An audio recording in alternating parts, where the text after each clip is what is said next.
We got the picks and bans ready for game number 2 here in just a moment. And I have to imagine that they're not happy, Taco. This is a scary time to be playing against Armada, I would think. This is not a team that is familiar with taking L's. They've had very rare L's, in fact. I think only 2 so far. One from Cryptic, the other one from Space Station Gold, and now Sanguine is going to join everybody else. So all of these teams have officially taken at least 1 game off of each other. But the question becomes, can they do 2 in a row, Taco? That is the difficult task that stands before them. Armada will be the first pick selection as well this time around. They've already banned away the Xbalanque. That will not be happening. The Achilles has been banned out too. And the question for me, I think, is, are they going to be trying to prioritize a pick for RussianPapi? Maybe get him more comfortable, because he did get bullied a little bit over there in that duo lane. I think that I'd prefer to still see RussianPapi's pick being held. I mean, since Armada chose to ban away the Xbalanque, that leads me to believe that they're probably going to be looking to prioritize Meerkat's picks, or even possibly Scream's. Arthur, maybe. Speaking of Scream, by the way, he had a fantastic showing on that Nemesis. Oh, yeah, by the way, yes. We didn't even say that. Crushing blow, by the way, to lose when Scream was looking that good on the Nem. He was 10-3-9, I think, something like that. It was gross. He was just all over the place. It's so much mobility, and I felt like he was really the main gatekeeper on that Kali. Yeah, you have to go back a ways to see Scream have a bad game. It's been a long time since, even in losing matches, that he has struggled. But King Arthur allowed through by Sanguine. That means Armada pick it up first thing for Baskin. But Sanguine go to that answer that we've started to see a little bit more and more. Camazotz thought of as one that can match the damage and sustain of the King Arthur in that matchup. It's just because Camazotz can ignore the wave, essentially, and look for pure scrapping damage against this King Arthur. So it makes the laning phase a little bit more manageable, having the ability to... I think Camazotz might even sustain harder than King Arthur. Yeah, I think so. Right off the... at least the start. Before any items are involved whatsoever, because of the Vampiric Batz and the Camazotz Sleep, giving you some regen. That's the main reason why this is the most common matchup right now for King Arthur. Well, Jormungandr comes through. Very likely that's going to be going right back over to Geno, as they already have the King Arthur. And they do go ahead and grab this Medusa, which I think would likely be for RussianPapi. There's some flex potential towards mid if they want to do double Hunter. But this feels to me like a Hunter who can bully. She's got some bully potential, but also has the dash, has the CC immune ult to get away. Medusa definitely smacks pretty hard compared to some other hunters for the early game. I think at times she might even be undervalued in terms of her early game potential, but I'm not as keen on the Medusa here for Armada, because Sanguine already had the Neja and Camazotz. That's a lot of heavy dive potential between those 2 assassins alone. I have some concerns that if this is a Medusa intended for RussianPapi, he might just wind up getting montage from Sanguine's carries. I don't know if I can call them really a front line, but they're definitely going to be diving into the back line. I get what you're saying. Maybe like a Hunter can get over walls. Like Jingwei with the airstrike, right, covers a good distance, but it can kind of create that extra space by getting up and over. So maybe something like that would be enough to get her away, because she does have the dash. It just might not be enough. Especially now that you add in an Arachne to hunt her down even more. Life gets scarier now for young RussianPapi. Panitom just going from one side of the spectrum to the other. First he goes for the extremely late base god, and now he's just going for all that early. Right. But it kind of goes hand in hand with what Sanguine have drafted so far. Again, the Camazotz Neja, they're just keeping this triple assassin composition going strong, and so the early game is where Sanguine really have to make the most immediate impact. This is one that they're going to have to close out fast. But that's a filthy team fight from Armada that they've drafted now. With the Fear No Evil, the Agni bombs, like Jormungandr charging through. If they can group up as 5, that's tough to stop. As the Muzen Cobb comes out, I was speaking about Medusa might have some bully potential. There's your real Hunter bully. This just has to be a game that Sanguine escalates immediately. I don't think that this is a composition that is really a lot of them any time to waste. So you think that they've got to win this in the early game? They can't afford to have this one go late? Yes, Armada definitely wins that if it goes mid to late. They've got a sick team comp, so that might be part of why they are. Either way, Armada absolutely need this win if they want to make it to a Game 3. Otherwise, Sanguine give Armada their first loss, a chance for that to finally be in the cards. Tom and Toli take it away.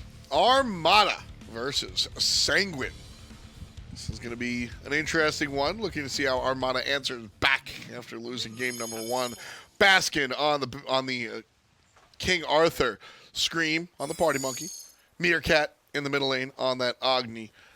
Geno and RussianPapi making up the dual lane on the Medusa and the Jormungandr. Tom and Tolga on the cast. Doug on the 1s and 2s. And across the way, Sanguine rocking the Batman to answer the King Arthur. That's what we've come used to. And Ronngyu will play on the NotGeno support one more time, although Toli, I didn't really like it last time, I'll admit. I loved it knowing that he stole the Fire Giant. That's all it took. Well, that's just AOE because he has sash. the AoE on the sash damage. Obviously. We all know about that. Yeah, obviously. Who wouldn't know about the AoE from the NotGeno sash? Like, I thought that was going to be an answer impression. oh. But I'm sure. I bet he doesn't even know that NotGeno has the AoE on the sash. Well, right now, the red buff, everybody knows, going the way of Sanguine. Panitom in trouble one more time, and will fall if Scream can find the basics, but he can't! Oh, no. And a strong knockback from Sheento prevents the first blood, and Sanguine with all the confidence in the world going for it. Well, Panitom's still doing a good job in terms of making his presence felt there, invading that red buff, getting their own red buff as well. Having the highest experience, and Scream was only level 1 after all that damage. If he was level 2, he'd probably level up the jump and chase down that Arachne. Well, there's a couple of nice plays from Armada, so to speak, already. Now, this is an interesting matchup that is... I always like to see the solo lane matchups when there's no answer. That was King Arthur. When there is a thought of an answer, which was sustain, and the Bat kind of was the first one to do that. And then, all right, well, it's not a direct counter. How do people adjust to this counter? Now that we're a couple of weeks in and we've kind of looked at Camazotz versus King Arthur as one of the suitable exchanges, Scream going to show his face here and might ruin it for Jarcorrr as soon as we start the conversation. He's fine. Is he? Yeah, he's fine. After Scream misses the jump, he certainly will be. Even if he did land the jump, if anything, Scream would have taken that mini aggro, but now that Jarcorrr goes back in to the 1v2, I don't think he is fine, but Panitom looking to clean up. And there's a slow, and the damage will be quick and painless. Scream goes down, Baskin could be next, but instead, here comes the Jormungandr. Jarcorrr to the right, Panitom to the left. Love that split up. And Sanguine get first blood and walk away safely. Good rotation from Geno. Both of their junglers making their presence felt. Panitom there at the last possible moment. Beads not enough to stop the extra movement speed that Arachne gets after applying the web.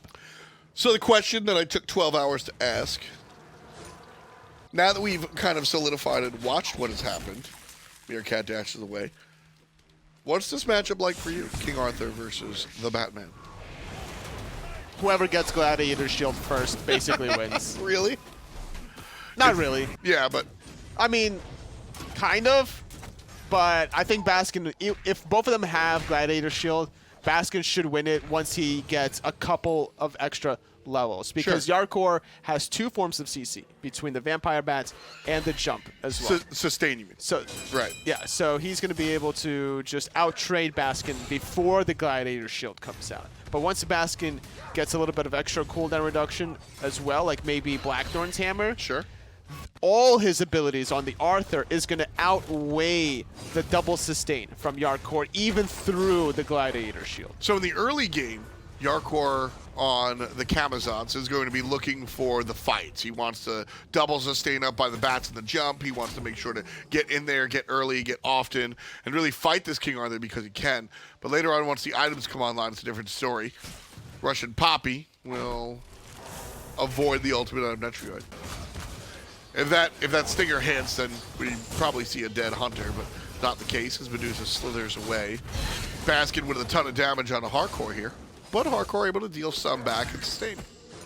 And hitting the Vampire Bat as well, right on top of Baskin, instead of guaranteeing it on the melee minion. Panitom not done yet, trying to make his presence onto Meerkat. But there's the stun, and Ronngyu comes in to finish off what his jungler started thanks to Scream, and the ultimate will miss, and Ronngyu will have to walk the other direction. It doesn't matter, though. Sheento with the double un as he finds 2 underwater. That was a dropped opportunity that Sanguine's mid laner just forced into the good column. I've never seen a dropped play actually work out like that. I love the idea of Ronngyu using the ultimate, trying to find a second kill onto Scream, missing it, put him so far out of position under the tier 1 tower that Scream's trying to like literally body block him to allow the tower to get a couple more shots on this NotGeno support. But that also put Geno in a position that he's trying to body block, and then Sheento's like, wait a second, there's 2 enemies clumped up together? Kraken time. Very well done by Sanguine. You know, when you beat a hardcore team like Armada, we saw this with Epsilon for years. Epsilon then later turning to they were Epsilon, whatever. The legendary Pantera Epsilon Energy. Yeah, the energy. That's what I was looking for. The legendary team with adapting and co. Right. You would see this where they would play game number 1 and get beat, whether it was of their own mistake or the enemy team playing strong. For this one, I think the enemy played strong. I think Sanguine absolutely earned game number 1. I guess RussianPapi is not part of the main squad, but all credit to Sanguine. Geno basically showing that Ronngyu is under a ward there. Yeah, exactly. And Ronngyu like, okay, you see me, I'll walk away. Game number 2. The reason I brought up Energy Epsilon is usually bounce back super hard. These are the games we historically see won in under 20 minutes. I'm mad, I'm gonna do it, and that sounds silly, but totally, I mean, you're a player, that's very real. It is true. There are ways that a loss can help motivate you to actually win out a set, especially a loss that you should have won at the end of the day. And after my interview with Adapting on my SMITE Memoirs take, he actually talks about their ability to make those comebacks in Season 3 with Energy, how they learned that comeback potential from playing against Cloud9 in Season 2 semifinals Worlds, of how that global pressure, the Thor split push, the Apollo split push, is what allowed Energy their comeback potential. But in this game specifically, no global pressure realistically for either side. So you're just looking out for the outright brawls. And, you know, that's even scarier sometimes, because when you're a powerful team that get beat by a squad that you don't think should beat you, and make no bones about it, Armada feel that way about everyone. Sanguine is no exception. You come into the next game with the fury of 1,000 suns, and you're just like, all right, pick stuff you're good at, let's murder them. Baskin gets King Arthur. Scream on the hunt, Batz. And Sanguine are still 3,000 gold up in your base, killing your dudes, first blooded, stealing your objectives. What are you going to do about it? That's tough. It is. So to see Sanguine enter this game with such fervor really excites me. Something we haven't seen from Scream is like his traditional Fenrir or Bastet plays, something that he's made a name for himself in Season 4 Worlds. Now playing the Hunbats, a different kind of animal. Not your typical cat or dog. But the same beast altogether. Same beast onto Ronngyu, though, getting the shell to help nice him out. Ult. Nice ult. The little jet stream to get away from Meerkat's thrusts. Certainly a nice look.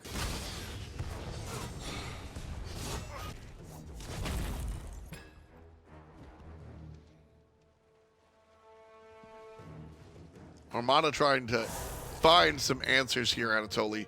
The early game doesn't seem like it's going to come to them, and you wouldn't expect it with the Party Monkey in tow. But now that he's level 7, we saw the gank. Didn't work out. More. Baskin now trying to out-trade Jarcorrr, but only sitting at tier 2 boost. Doesn't have the power spike play that he needs. Without the rotation from Jarcorrr, he's soaked up so much experience in this lane, chipping away at this tier 1 tower. It's not long until that ultimately crumbles, granting Sanguine 500 gold. Left side, RussianPapi looking aggressive against Ronngyu and cutting him down to half HP. Good dash. Yeah, we enjoyed well that. timed. Yeah, nice job. It's going to send Ronngyu back to base. Perhaps not. Jarcorrr with about half a level lead above Baskin. Seemingly to have figured out how to control this lane for sure. The damage onto the wave first and foremost, and then look for the team, or then look for the fight. Because the problem with Baskin in this matchup is that he's not healing off of the minions. He has to be healing off of Jarcorrr specifically with the Gladiator Shield. And that's where the advantage comes, because if Jarcorrr is able to clear you first, he's going to be taking those pot shots outside of your tower while you're still trying to clear. And the range also. You've got what is it? The Frost Bolt? Is that what it's called? The shot? The only long range ability out of King Arthur.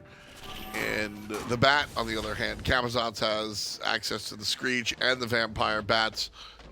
Also the ultimate for what it's worth. But a number of options to fight Baskin without Baskin fighting him, which is exactly, that's the dream against King Arthur, right? It's true. When you're close range like this, it should favor out Baskin now that he is level 10. His damaging abilities hits a little bit harder, only sitting at Gladiator Shield and Warrior's Blessing. Not the tankiest in the physical department for Jarcorrr to absorb all these shots. Now it's Baskin's turn to return the favor sometimes under the tier 1 tower. Yeah, Baskin's now looking for this push, this power. Still half a level down.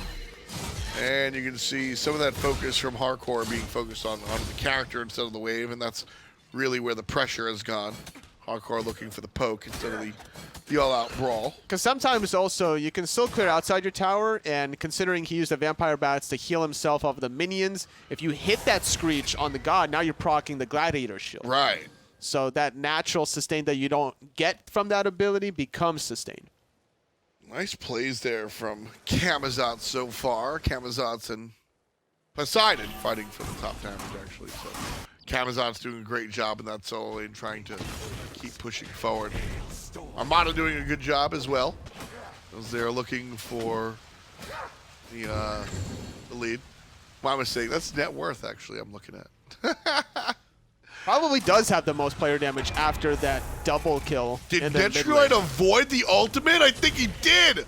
Walked around the corner and just said, nope, I won't look at you. Here's Johnny, and Netrioid buzzing around will be safe and sound underneath the tower. How about a pound? Good job, bud. I probably just would have went for that kill at the very end. Netrioid without Aegis. You're going for that third hit. Probably a kill there. Was getting a lot of mobility, though, so it would have been too difficult to lock down. Better safe than sorry. And what a play there. Coming out of that Hunter, avoiding the Medusa ultimate, avoiding also the very important World Serpent knockup. Yeah, that was a big deal. Netrioid able to wiggle on out. 1, 2, 1, 1. The kills for Armada's jungle, mid, support, and carry, respectively. No kills on Jarcorrr just yet, but he does have an assist.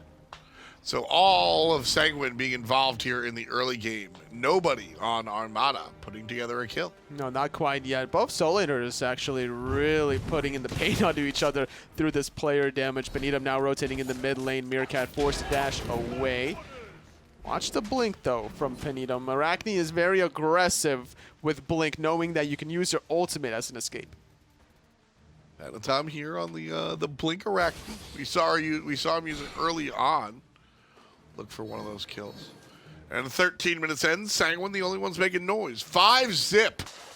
Sanguine up 4K as well. Baskin save under his tier 1 tower. 3 members out of Sanguine on the right side of the map, but there's 2 Sanguine on the left, keeping RussianPapi in check. Armada now with the opportunity to sneak the objective, knowing that there were 3 Sanguine members on the right side. So instead, looking for some of their power curves. A Scream did back. Under a ward, too. Not sure if Sanguine can take advantage of that. Well, Ronngyu going to look towards Geno. Gets stunned up thanks to Meerkat. All good as the rest of the squad takes care of the Gold Fury. Great zoning coming out from Sanguine, but also the ability to take the objective without Armada realizing. Armada have the ward vision on the south side, and all of Sanguine came from their own side of the map, so nobody walked over the ward, and the Gold Fury gets pulled without a knowledge of it whatsoever, and Sanguine pushed their minor lead into a major one.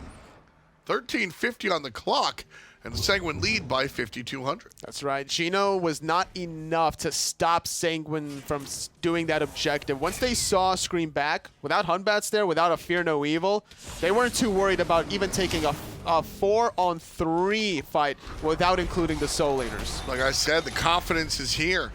Sanguine have earned it. They're looking good, and I'd like to see it continue.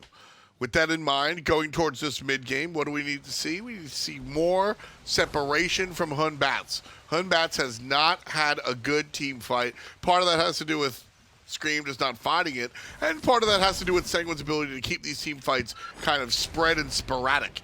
And as long as Sanguine can keep doing that, the totem won't be too big of a deal. A little bit of a scuffle around that Pyromancer. We saw Ronngyu utilize that Pyromancer as a little totem to bounce off of with a ring bounce, poking out Geno about 20%.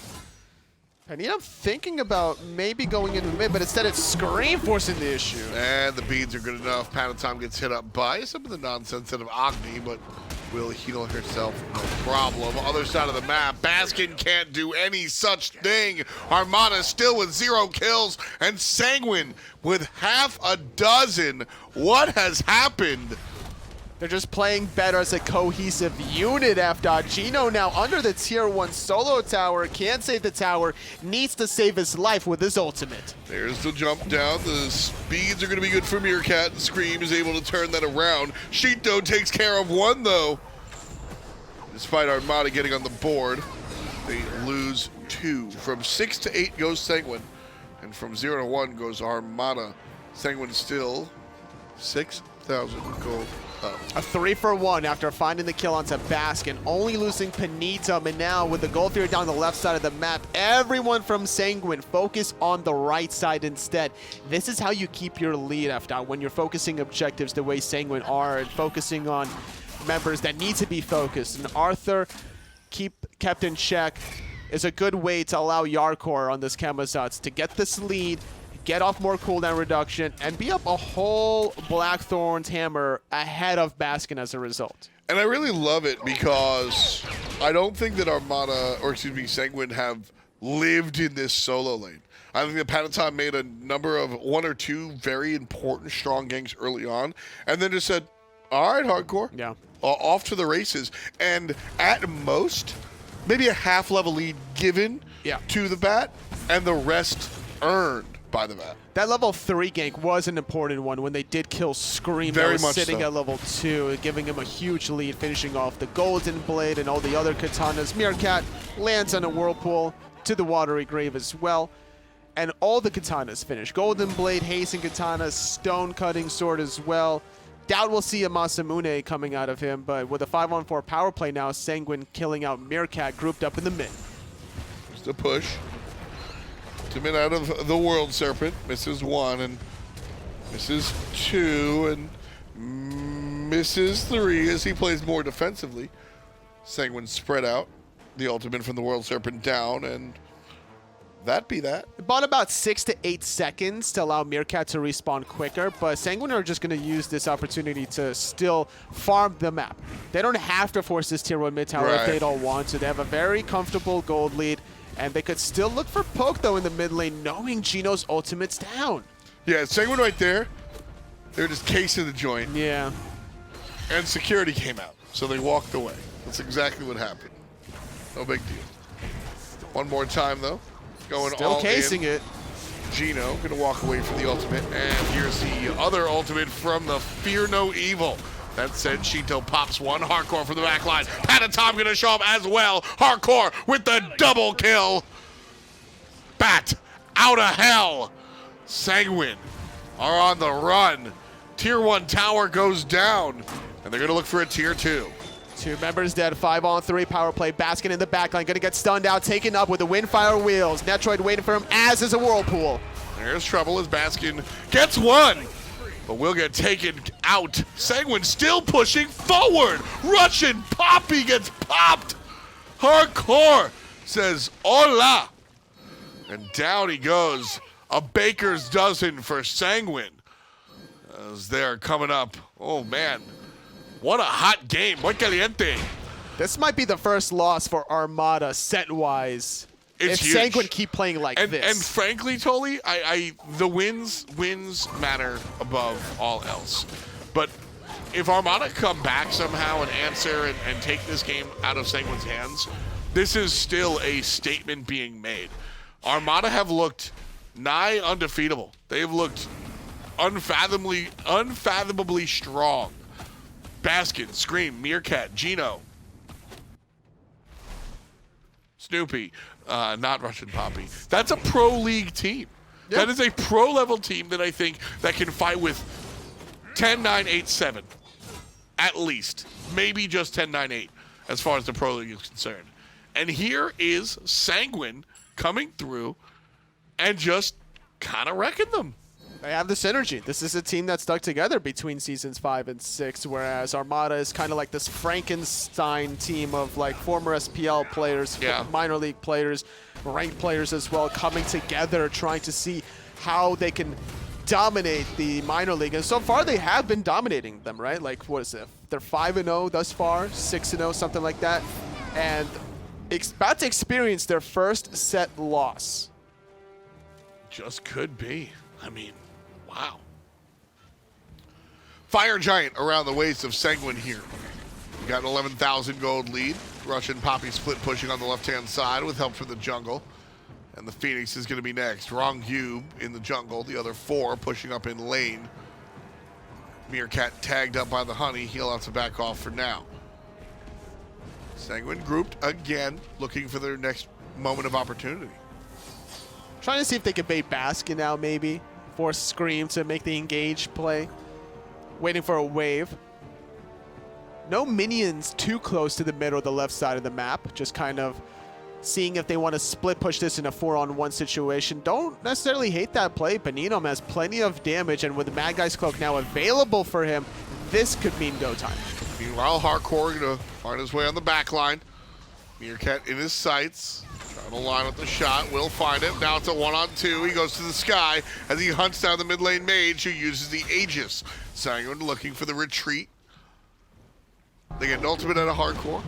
And Panitom in trouble, has to walk away. Sheento with a nice whirlpool, pushing the enemy out of base. Scream just able to jump away before the cripple applies. Jarcorrr was thinking about committing to that middle Phoenix, instead gonna back on out there. Now Geno gonna get turned on in a 1v3. There's a big ultimate from RussianPapi, but it won't hit. Needs to just be a little bit closer for Armada. Oh, RussianPapi, what could have been. Now Sanguine getting aggressive. Ronngyu grabs Meerkat, level 16 all. He'll land in the pool, and the bat won't find the damage, but Meerkat will. Meanwhile, on the back line, trouble coming out as the Kraken is exposed, and Sheento takes care of Baskin. 2 for none. This might be game effed out. They just lost middle Phoenix with Yar, with Panitom, and with the 2 picks onto Geno and Baskin. Now look at RussianPapi forcing out the Aegis. Meerkat trying to save his hunter's life, but Jarcorrr clips the wall with the Screech, or the Vampire Bats rather. I think that might have been a kill, but regardless, 2 Phoenixes with the Fire Giant that Sanguine got 2 minutes ago. A great way to start the ending process. The ending process here with 5 players ramped up and ready to go. 2 Phoenixes down. Sanguine with the Pyromancer, they'll back to base. Look for what could and perhaps should be a final purchase. Sheento finishes off a Soul Reaver, which is gigantic. Ronngyu gets a Spirit Robe, and Netrioid finishes Executioner and buys a Brawler's Beatstick. Ton of damage upgrade here for Sanguine. Totally frankly, just walk up this lane and do it. Not by yourself though, Sheento. This is how you throw a lead. Oh, but already finding 1 kill does force the jump from Scream. Panitom gonna look to avenge his fallen mid laner Scream using the beats, but it's not enough. To be fair to Sheento, you don't expect anyone to be by your own purple buff when you are the ones that got the middle and right side Phoenix, but sacrificing your life for the price of 2, I think Sanguine are fine with that trade if they can guarantee themselves another Phoenix. Give that one to you for sure. Left side tower just crumbles. And Sanguine grouped up. Almost 20,000 gold Armada's senior. Left side bird is the target. Geno is here. A little bit rough there, Anatoly. Baskin looking for Jarcorrr, who immediately goes into the ultimate. And RussianPapi is going to be the target for the Naja. Netrioid takes care of Geno on the floor. And Panitom puts RussianPapi underneath it. 2 people here. They're trying. Baskin's trying to keep Sanguine off the Titan, but that's all she wrote. 2 games, and Sanguine beat Armada in competition. 19-3, 24 minutes of play. Wow. Sanguine come out on top on this best of 3 set, making them kind of look like the undefeated team. That was incredible. I mean, straight up, Armada are just playing better than most of these squads out there. I think, you know, realistically, what we saw here is drastically different from what we've seen in the past. Got to just put it on not put it on Snoopy, but look towards that Hunter role. Sure. RussianPapi. I'm not going to take it. I'm not going to take anything away from Sanguine's performance today, for sure. But whenever you're missing even a Hunter player, like I always say, how a Hunter or a solo player is like plug and play, whatever. Like you'll still have your core at least, but there's still also a synergy issue. Snoopy's probably brings an interesting dynamic to the team comms. I'll give you that, but at the end of the day, I am certainly tipping my hat towards Sanguine. A fantastic game, a fantastic set, 2-0 in their direction. Let's take a closer look at the Armada Killers.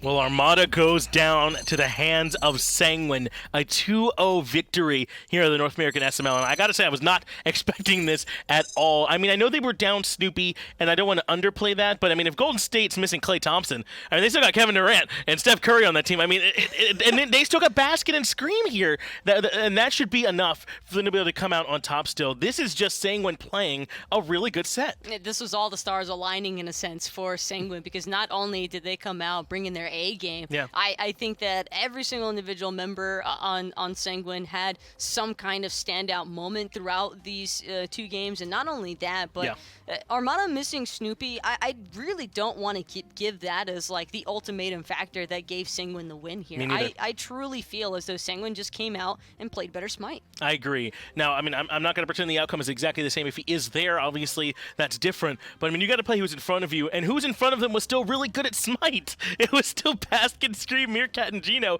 and those guys are really good, and RussianPapi certainly held his own. I think it was just that Sanguine played better today. Jarcorrr and Sheento in particular, for me, in this game number 2, Tonko, really were impressive with what they were able to get done on this Camazotz and Poseidon. It was just the execution of this composition. We talked about it a lot during the drafting period, that this is a heavy risk versus reward composition for Sanguine, but if it works out and they're able to just beat down Armada from the get-go, it's going to be tough for Armada to have a way to fight back into this one, because triple assassin compositions, when they get the ball rolling, it feels so difficult to slow it down even the slightest bit. And this is Armada. This is an experienced team. Very much so. Even with Baskin on the King Arthur, Armada just couldn't live long enough. He was on King Arthur, man. I don't know, man. I really do think the list of excuses is very, very short, if any. I think this is just a big win for Sanguine that they were able to grab. I mean, Baskin is constantly in the conversation for just best player in the world, not in the minor league. Just playing Smite game. And he had what is largely considered the best god in the game right now as well, and they still weren't able to get this done. The Camazotz Arachne pressure was so strong for them. I love when you pair a strong magical damage dealer as well to kind of punish King Arthur, who doesn't like to build that magic damage early. I don't know, man. I think Sanguine really showed something strong here today. Sheento didn't even need to use the Kraken as like a finishing blow either. I love that Sanguine just had so much dive potential that it was really Sheento and Netrioid just trying to get out that initial spam wave of damage so that Jarcorrr, Panitom, Ronngyu, they could all just look to kind of sweep everything else under the rug. That's right. I mean, it was very, very strong play. And I love that Ronngyu went back to the Naja as well, because in game number 1, and I think Tom said this, and I agree with him, it wasn't particularly impressive. I know it made that steal, but really, aside from that, Ronngyu struggled, but he stuck to his guns, came back on this Naja, and it was part of what helped them get off to this early start. They had so much pressure right from minute 1, Taco, that really Armada were never in it. Ronngyu and Panitom definitely cleaned things up a bit into the second match. First game, I think they kind of got a bailout from, Sheento and Jarcorrr and Netrioid doing really well, but they definitely needed a little bit more assistance. But in game 2, it felt like they were way more involved and feeling a lot more proactive with their engagements. Well, that's going to do it for that Armada set here going up against Sanguine. Probably not in the way that you all would have predicted. That is a win for Sanguine. Armada no longer undefeated, but we're not done, though, with the North American SML. We still have Cryptic and Space Station Gold to play. So if Armada can finally lose one, maybe Space Station can finally win one. You'll have to find out. Stick around for the rest of the NASML.